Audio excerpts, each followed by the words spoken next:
Bonjour, chers étudiants. Je suis ravi de vous rencontrer une autre fois. Alors, aujourd'hui, on va parler un petit peu sur un module qui est très intéressant et d'actualité.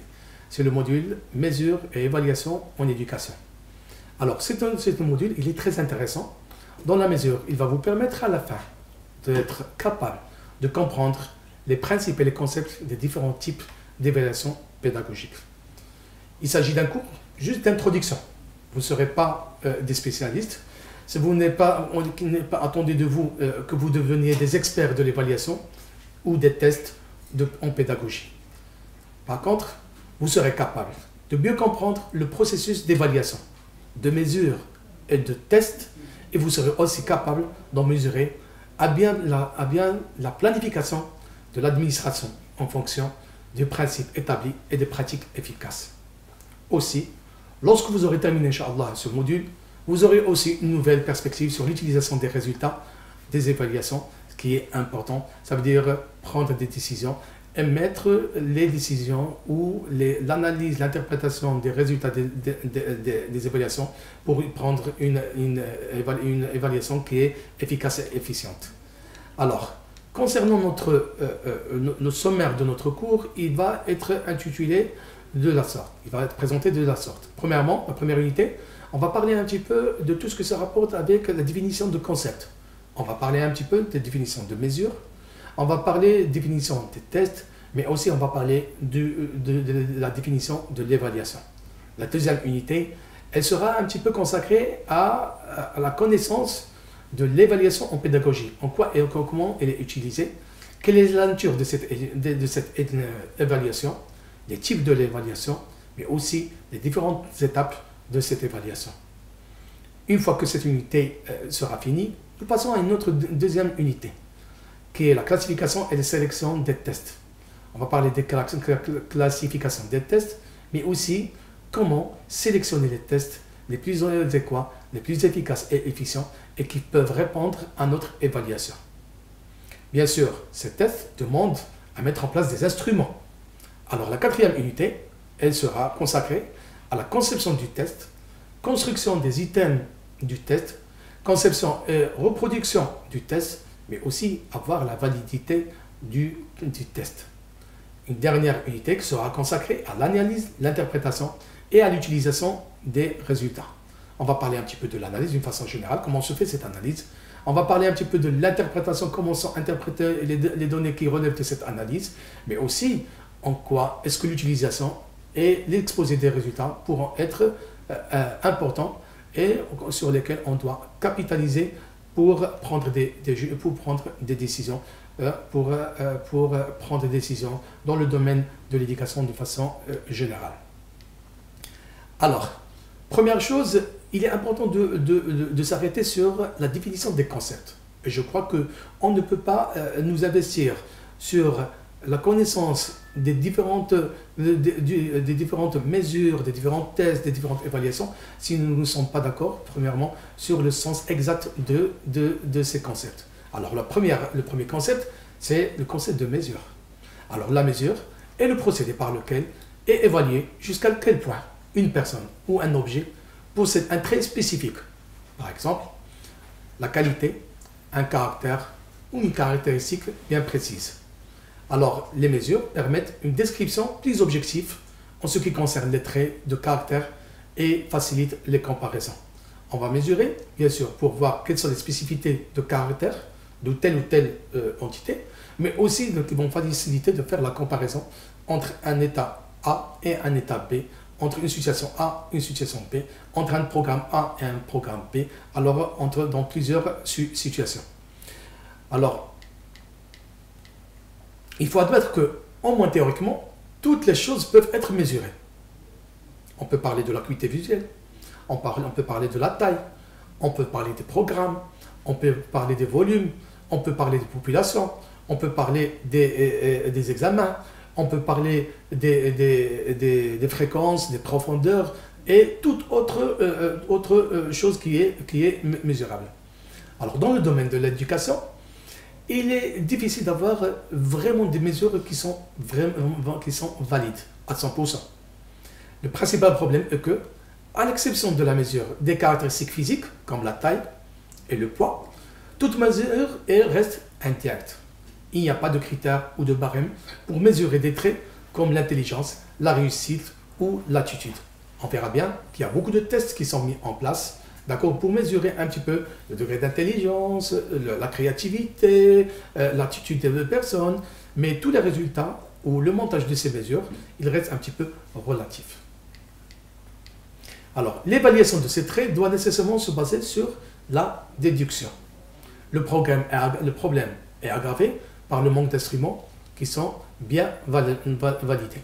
C'est dans ce sens, en psychométrie, la mesure est la plus souvent utilisée dans le but de différencier les individus en fonction d'une ou plusieurs caractéristiques jugées pertinentes. L'idée qui apparaît vers 1880, c'est l'idée que l'accès à la connaissance au sens strict, c'est-à-dire au sens spécifique, scientifique, et que la possibilité d'établir une échelle numérique sur laquelle pourront être positionnés les phénomènes observés afin de les appréhender de manière rationnelle. En sciences de l'éducation, ce point de vue n'est pas absent. Il existe toutefois de nombreux cas où la mesure s'applique à des entités autres que les individus.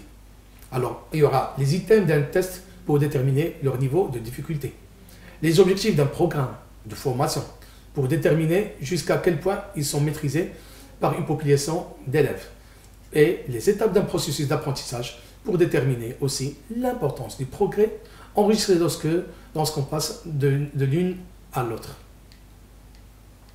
Alors, est-ce que l'acte de mesurer est un acte qui est spécial, qui est coordonné, ou c'est un acte qui passe par des étapes bien précises? Alors, l'acte de mesurer comporte une série de réflexions, de décisions et d'actions qui mènent à l'obtention et à la communication d'une mesure exacte et appropriée à un contexte bien donné. Quoique le nombre et l'identification de ces étapes varient quelque peu selon les chercheurs, elles peuvent en général être articulées de façon séquentielle comme suite. Alors, premièrement, déterminer l'attribut à mesurer. Choisir deuxièmement l'unité de mesurer. Déterminer la mesure aussi, mais aussi communiquer le résultat de cette mesure. Alors, première étape, déterminer l'attribut à mesurer. Dans toute situation problème, faisant appel à l'acte de mesurer, la première étape est de déterminer quel attribut de l'objet doit être mesuré. Alors, par exemple, est-ce que c'est la longueur? Est-ce que c'est l'air, la capacité ou la masse? Alors, pour être en mesure de déterminer l'attribut à mesurer dans une situation donnée, les étudiants doivent bien comprendre le sens de chacune des attributs. S'il n'y a pas de connaissance, une bonne compréhension du sens de ces attributs, on aura vraiment des résultats qui seront erronés. Alors, l'enseignant, c'est dans ce cadre que l'enseignant doit donc leur proposer diverses situations d'apprentissage qui les incitent à s'interroger sur ce que les divers attributs d'un objet représentent et à choisir celui qui leur permettra de résoudre le problème. C'est important. Cette étape, c'est la première étape, elle est importante, c'est de déterminer l'attribut à mesurer. Deuxième étape, choisir l'unité de mesure. Alors, selon l'année d'études ou le niveau de familiarité des étudiants avec l'attribut à mesurer, à choisir une unité de mesure non conventionnelle ou conventionnelle appropriée pour mesurer un attribut quelconque d'un objet. Il importe de choisir une unité qui reflète l'attribut à mesurer et qui se prête bien à la situation. Il est préférable d'utiliser une seule et même unité de mesure. Plus de mesures qui sont différentes, plus les résultats seront différents. Plus on a une seule et même unité de mesure, plus on aura de bons résultats qui sont proches de la réalité. Enfin, il impose aussi que le choix de l'unité tienne compte du degré de décision de la mesure recherchée. Alors, troisième étape de l'acte de mesurer consiste à déterminer si la mesure d'un attribut quelconque d'un objet, c'est-à-dire à donner un ordre de grandeur à l'attribut en le qualifiant en fonction d'une unité de mesure. Alors, à titre d'exemple, au cycle préparatoire et primaire, selon la situation, on utilise généralement l'une des stratégies suivantes pour déterminer une mesure, soit comparée et ordonnée, juxtaposer des unités de mesure ou utiliser carrément un instrument de mesure. Quatrième étape de l'acte démesuré, c'est communiquer le résultat. Une fois que l'élève ou que les élèves ont déterminé la mesure d'un attribut quelconque d'un objet, l'enseignant doit les inciter à démontrer leur compréhension de la mesure obtenue.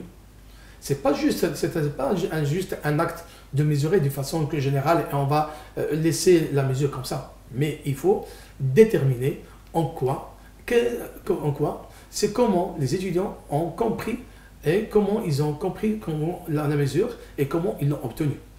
En communiquant clairement leurs résultats à l'aide de vocabulaire et des unités de mesure appropriées.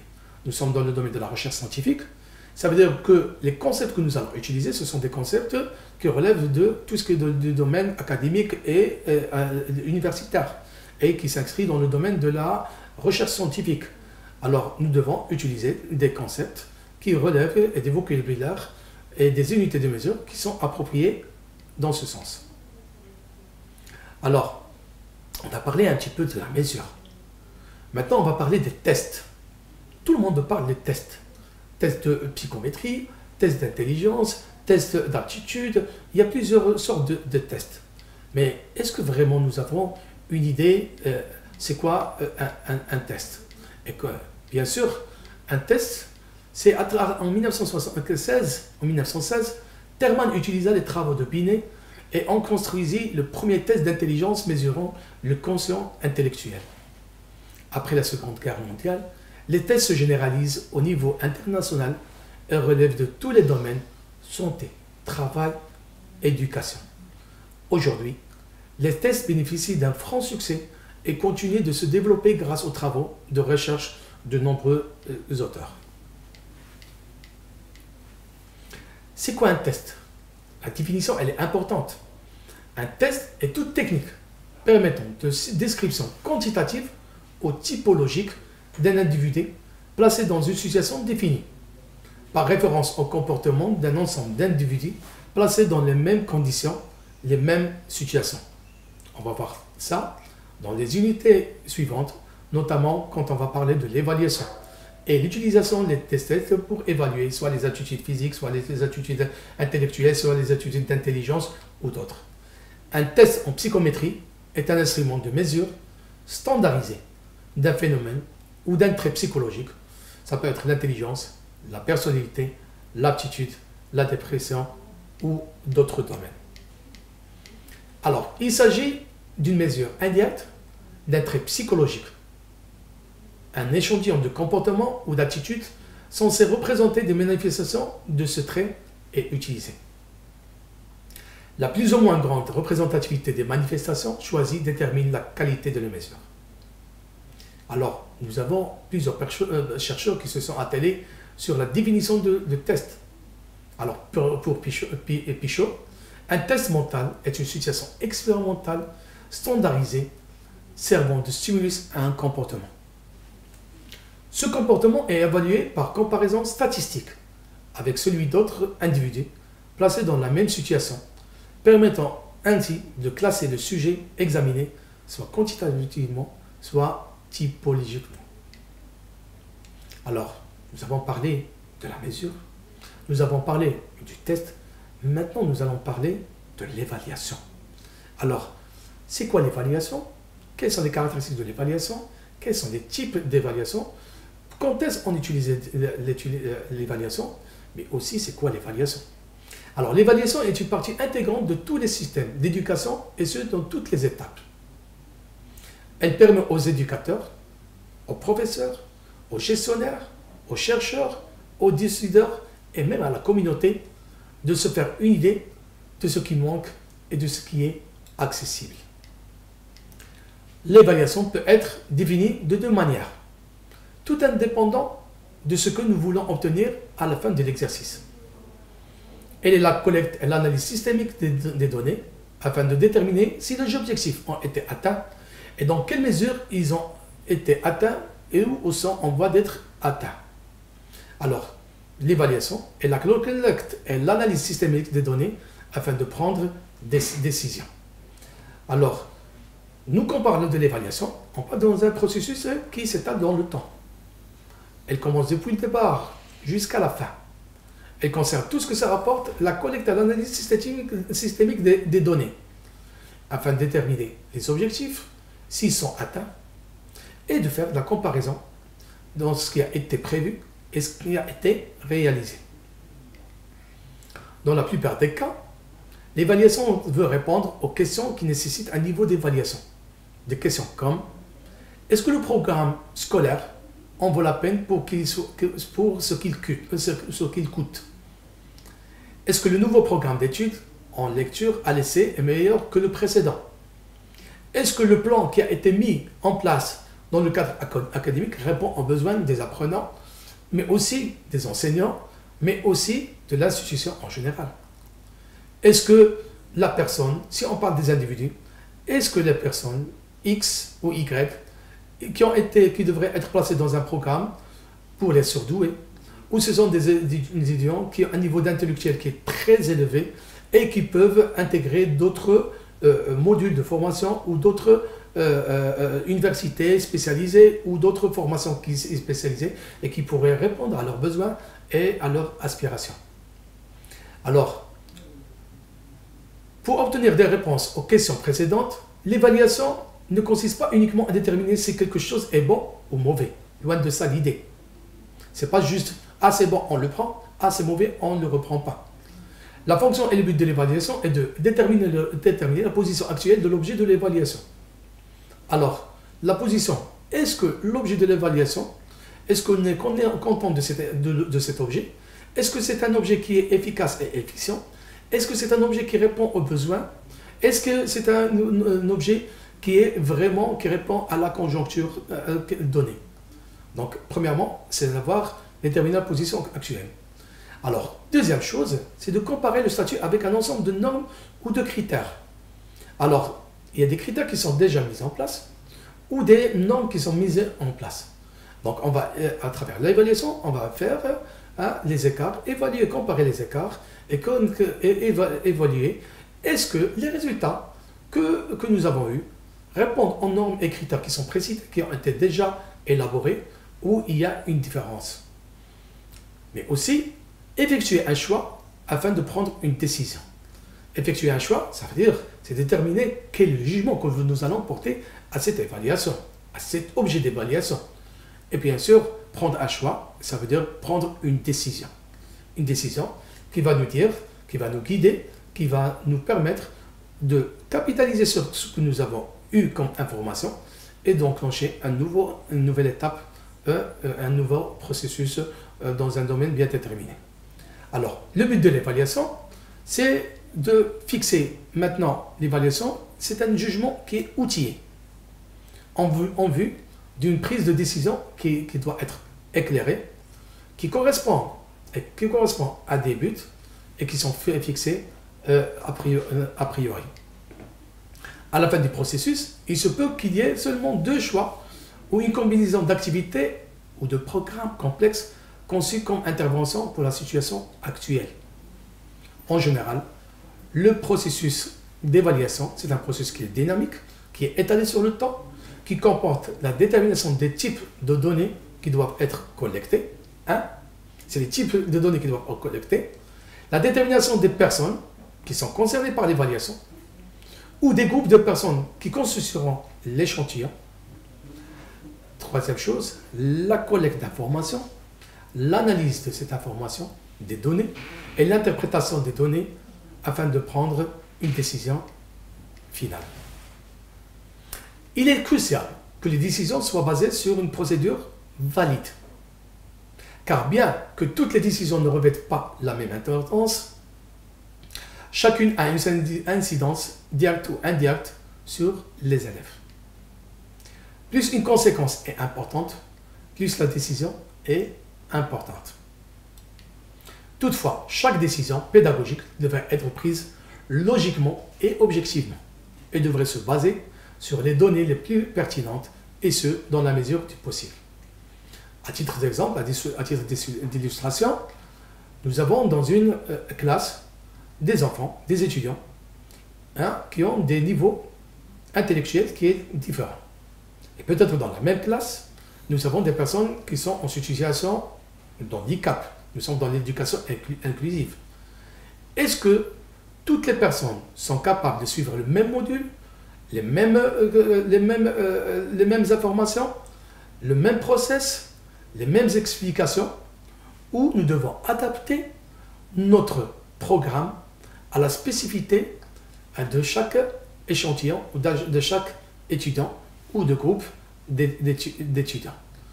Plus nous prenons en considération les écarts entre les étudiants, plus et les spécificités des étudiants, de leurs capacités, plus on pourra travailler avec eux un programme qui aura des répercussions qui sont importantes et positives sur leur cursus scolaire et universitaire. Alors, lorsque nous faisons référence au type d'évaluation, nous faisons allusion aux différents processus, produits et personnes qui peuvent être évalués, notamment les élèves, les étudiants, dans tous les stades, ça veut dire au primaire, en secondaire et même au niveau de l'université. Les programmes éducatifs, la pertinence de ces programmes, est-ce que les programmes sont pertinents ou non? Les écoles, la façon avec laquelle ils sont gérés, la gestion de la gouvernance qui est mise en place dans cette école, les programmes d'apprentissage dans cette école, la discipline qui est mise en place dans l'école, les systèmes scolaires d'une façon générale, la population dense, non seulement au niveau scolaire, mais aussi de toutes les populations qui ont une relation avec le domaine scolaire, soit les parties prenantes ou les parties concernées. Les programmes ou les projets spéciaux, mais aussi on parle de l'administration et du personnel. Alors, quand nous parlons des différents types d'évaluation, cela ne signifie pas qu'il y a plusieurs processus d'évaluation différents. Non. À la base, le processus d'évaluation reste le même. Peu importe ce que fait l'objet de l'évaluation. Ce qui diffère, c'est ce qui est évalué. Alors, le même processus, on part de l'étape A jusqu'à l'étape Z. Et le processus, il est le même, il est unique, il reste le même. Peu importe ce qui est l'objet de l'évaluation. Ce qui diffère, c'est seulement ce qui est évalué. Comment le processus d'évaluation est appliqué et le type de décisions qui y sont effectuées. Les différents types de données collectées varient en fonction de ce qui est évalué. Divers critères s'appliquent aux différentes données et des types différents de décisions seront prises à la fin.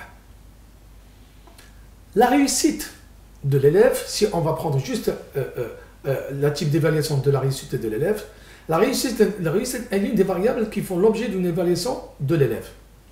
Les autres variables importantes comprennent l'aptitude, l'intelligence, la personnalité, les attitudes et les intérêts. Afin d'évaluer la réussite, on peut mettre des tests standardisés qui sont conçus par le professeur et qui sont donnés. Ça peut être des projets. La procédure et les présentations orales sont évaluées et l'observation formelle et informelle est effectuée. Alors le professeur, à la fin, il va se servir de quoi? Des données liées au rendement, non seulement pour évaluer le progrès réalisé par l'élève, mais également pour évaluer sa propre pédagogie. Alors, parfois, nous, professeurs, avec nos étudiants, nous suivons des pédagogies qui sont interactives. Il y a une interaction, il y a l'échange, et des pédagogies qui sont actives. Et bien sûr, lorsqu'on fait une évaluation, on peut évaluer en même temps l'étudiant, ses capacités, son rendement, sa réussite scolaire, mais aussi voir et se questionner sur la pédagogie qui est utilisée et qui est suivie par nous-mêmes dans ce sens. En d'autres mots, le processus d'évaluation des élèves donne de la réattraction au professeur. Ça veut dire, en même temps, je suis en train d'évaluer mes étudiants, mais aussi je suis en train de faire ma propre auto-évaluation, ma propre auto-évaluation. Parce que si je vois qu'il y a une interaction, un échange, un dialogue qui se fait avec les étudiants qui sont présents dans la salle, ça veut dire que vraiment il y a une dynamique qui est créée, et ça veut dire que ce que je suis en train de présenter les intéresse et il y a une compréhension de part et d'autre. Si il y a un gel, il n'y a pas d'interaction, il n'y a pas d'échange, on peut se poser la question. Peut-être que la matière ou la nature de la matière qui est difficile, peut-être que moi, professeur, je n'étais pas capable de faire passer et expliquer et donner des bonnes explications aux étudiants. Alors, si l'élève a atteint ses objectifs, alors le processus d'évaluation des élèves, il va nous donner plusieurs réponses à plusieurs questions. Première question, si l'élève a atteint ses objectifs, ou dans quelle mesure est fourni un enseignement correctif adéquat dans le cas échéant. Si l'élève développe un potentiel, vous savez que les étudiants ou les gens, ils ont beaucoup de potentiel, ils ont beaucoup de capacités, ils ont beaucoup de connaissances. Alors, le fait d'interagir et d'échanger, ça leur permet un petit peu de développer leur potentiel. Mais aussi, le processus d'évaluation, il va nous permettre de connaître les attentes vis-à-vis d'un élève ou un groupe d'élèves en particulier. Parfois, si nous mettons un programme bien déterminé, un module de formation bien déterminé, parce que c'est que nous voulons quelque chose de cet étudiant ou de cet élève. Soit de dépasser une étape bien précise, ou d'exceller, ou de répondre à un modèle, à un module, ou à un programme bien déterminé. Et aussi, le type d'évaluation, il va nous permettre de voir si l'enfant a des besoins particuliers qui ne peuvent être satisfaits en classe ordinaire, et peut recommander qu'un enfant soit placé dans un environnement adapté. Et là, c'est un peu important. On parle tous des pédagogies différenciées. Et nous savons que chaque personne, chaque étudiant, chaque enfant est unique. Il a ses propres capacités, ses propres connaissances, son propre potentiel. Alors, il faut le prendre en considération. On ne peut pas prendre ou considérer tous les étudiants d'une façon qui est pareille. Chacun, on doit évaluer la capacité de chacun, comment il répond au programme. Si nous avons des personnes en situation qui ont des problèmes d'apprentissage, alors ces étudiants-là, ils doivent suivre un programme bien déterminé pour qu'ils répondent à leurs besoins. De l'autre côté, si nous avons des étudiants qui sont surdoués, peut-être on va aller sur des programmes qui sont plus poussés et des programmes où il y aura plus complexe et qui peuvent répondre à leur potentiel, à leur capacité. Alors, une multitude d'autres décisions prises ayant trait aux élèves ne relève pas du professeur et celui ne peut pas qu'émettre des recommandations. Alors, là, je suis professeur et je suis dans une classe. Parfois, je sais comment me comporter avec mes étudiants et je sais le potentiel et les capacités des uns et des autres. Mais parfois, il y a des situations où je peux donner soit des recommandations ou des conseils. Notamment, quelle est la place de l'enfant dans un programme particulier. Alors, avec l'équipe pédagogique, nous organisons des réunions de travail et nous essayons un petit peu d'évaluer le niveau de nos étudiants. Parfois, il y a un niveau, les mêmes étudiants, ils ont le même niveau. Mais parfois, il y a des étudiants qui n'arrivent pas à suivre. Et cela nécessite qu'on les mette dans un programme particulier. L'admission d'un élève, autre chose, l'admission d'un élève en classe supérieure. Parfois, nous sommes dans une situation où des enfants ou des élèves qui sont surdoués, qui ont un fort potentiel. Peut-être, comme je l'ai dit précédemment, on peut un petit peu les motiver davantage et les orienter vers des programmes qui sont spéciaux. Ou, bien sûr, des enfants qui ont des problèmes d'apprentissage, ou ils ont des problèmes de dyslexie, des dyscalculie ou d'autres qui doivent être placés dans d'autres établissements scolaires plus spécialisés et qui peuvent répondre à leurs vrais besoins. Alors, nous avons un petit peu parlé, premièrement, de l'évaluation de la réussite scolaire et de l'étudiant. Maintenant, nous allons passer à une autre dimension, c'est l'évaluation du programme éducatif. Quand on parle de l'évaluation du programme éducatif, cette évaluation comporte tout programme ou matériel pédagogique et celle de facteurs comme les stratégies d'enseignement, les manuels, le matériel audiovisuel qui est utilisé et la disposition physique et organisationnelle au niveau de la classe. L'évaluation du programme d'enseignement peut aussi comprendre l'évaluation d'un programme complet ou seul d'un petit aspect du programme éducatif ou en entier comme un film. Alors, nous sommes dans un master qui est éducation insertion des jeunes en situation de difficulté. Et nous voulons faire une évaluation du programme. On peut évaluer un module, comme on peut évaluer une présentation, un exposé, ou on peut évaluer aussi une présentation d'un groupe ou d'un étudiant ou d'un groupe d'étudiants qui se fait au niveau de la classe, mais aussi au niveau du master en entier. Alors, cette évaluation implique aussi des critères internes et externes et des comparaisons. L'évaluation interne, voici le nouveau processus ou produit accomplit les objectifs exposés. En d'autres mots, elle vérifie si ce qu'il prétend faire et évalue aussi les objectifs.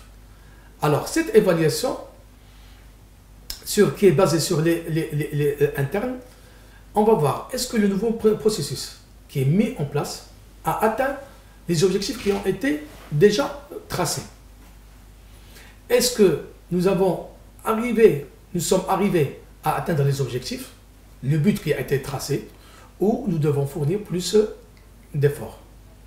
Alors, l'évaluation externe, voici le processus ou le produit fait quelque chose en mieux que d'autres processus ou produits particuliers dans un domaine éducatif. Alors, outre la réussite de l'élève, il y a un certain nombre d'autres facteurs qui devraient être pris en considération lors de l'évaluation du programme éducatif. Alors, les deux facteurs les plus importants sont l'attitude et le coût. Alors, la recherche a prouvé qu'il y a une relation proportionnelle entre l'attitude du professeur envers le programme d'enseignement et son efficacité ultime.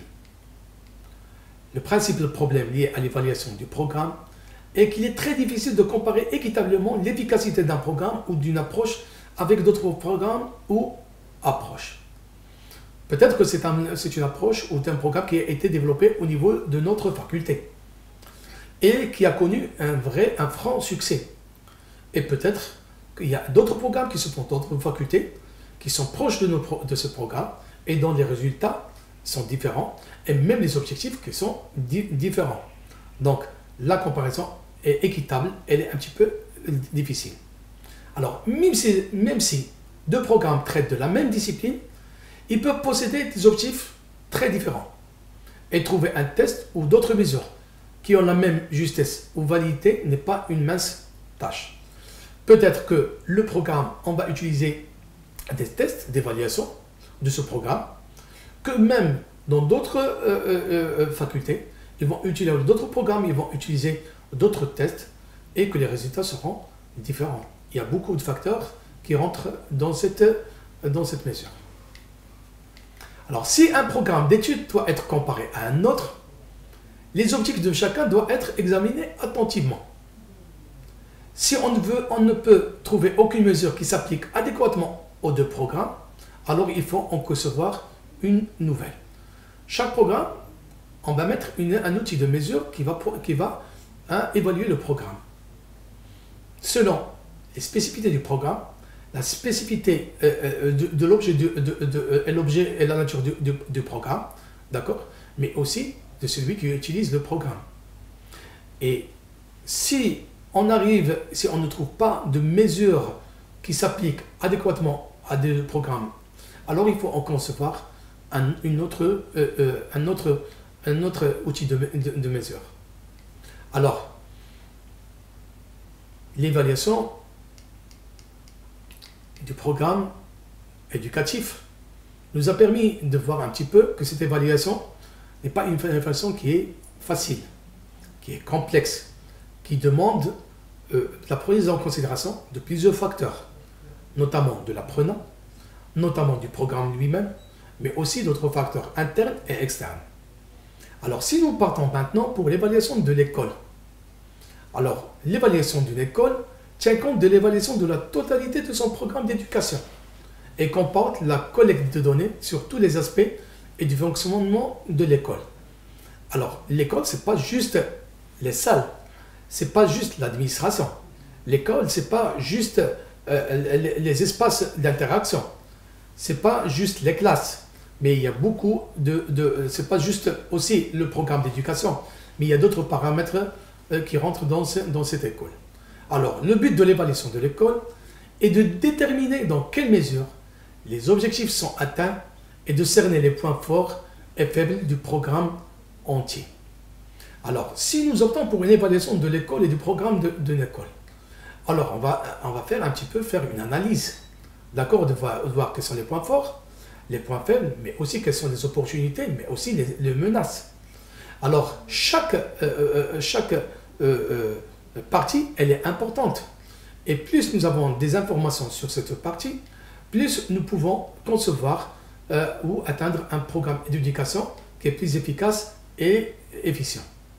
Les renseignements recueillis des programmes d'enseignement fournissent de la rétroaction qui guide les activités prochaines de l'école et qui motive des décisions concernant la répartition des ressources. Parfois, bien sûr, comme j'ai dit, avec le professeur et les étudiants, l'évaluation et la rétroaction, c'est la rétroaction entre ce qui se fait, ce qui est donné avec l'étudiant, mais aussi de voir un petit peu, d'évaluer la pédagogie suivie par le professeur.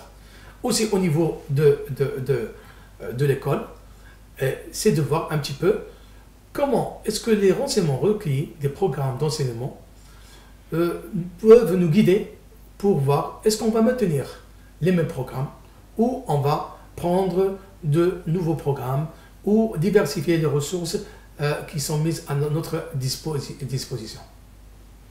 Alors, un aspect principal de l'évaluation de l'école est le programme de test pour l'école. Plus le programme de test est complet, plus les données recueillies à partir de ce programme sont précieuses. Un programme de test pour l'école devrait comporter la mesure de la réussite, de l'aptitude, de la personnalité et de l'intérêt. Les tests choisis pour une école doivent concorder avec les objectifs de l'école et être adéquats pour les élèves qui les subiront. En général, l'évaluation de l'école comprend plus que l'administration des tests aux élèves. Elle peut nécessiter des questionnaires, des entrevues, des observations. Bien sûr, toutes les données, tous les outils qui vont nous permettre d'avoir des informations, de relever plus d'informations sont nécessaires. On peut utiliser les questionnaires avec plusieurs questions, d'accord? On peut utiliser des entretiens et des entrevues avec les décideurs, avec le corps enseignant, avec les étudiants même, avec l'administration, ou même faire des observations qui sont directes ou indirectes, qui vont nous permettre d'avoir une levée d'informations et bien sûr qui vont nous permettre de prendre des décisions.